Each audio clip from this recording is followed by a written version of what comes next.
6 మంది గాయపడితే ప్రతి ఒక్కరిని పేరు పేరున పరామర్శిస్తే అందరూ కూడా నలిగిపోయి 100 మంది మీద పడిపోయారు.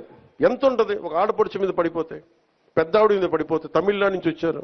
ఎలా ఉందమ్మా మీకంటే, కడవలు పాత్రికాంగయ్యా, కడవలు వెళ్ళి దేవుడు బయటికి తీసుకొచ్చాడు మమ్మల్ని అంటా ఉన్నారు.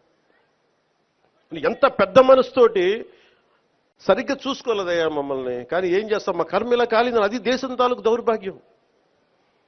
ప్రజలు ఇంత బాధ్యత ఇప్పుడు కష్టం వచ్చినప్పుడు ఎంత అద్భుతంగా చెప్పారంటే నాకు కన్నీళ్ళు వచ్చినాయి. నాకు నిన్న కరిగిపోయాను నేను. వీళ్ళ క్షమాపణలు చెప్పదు ఇంకెవరికి క్షమాపణలు చెప్తాం?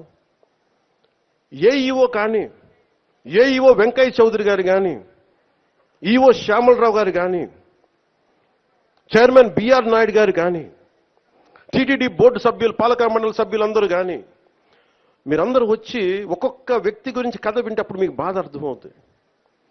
క్షమాపణలు చెప్పండి. మీరు క్షమాపణలు చెప్పి తీరాలి, వేరే దారి లేదు.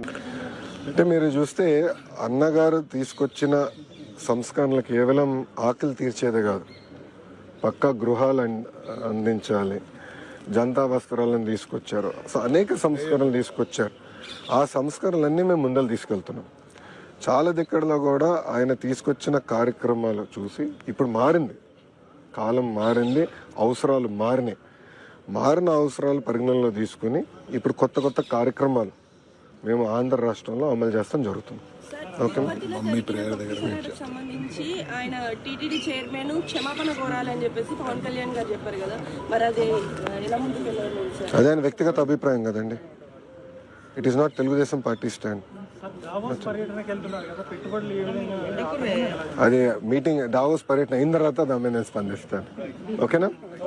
థ్యాంక్ యూ అమ్మా, ఉంటానమ్మా. జై Hind. Thank you. Photo last దగ్గర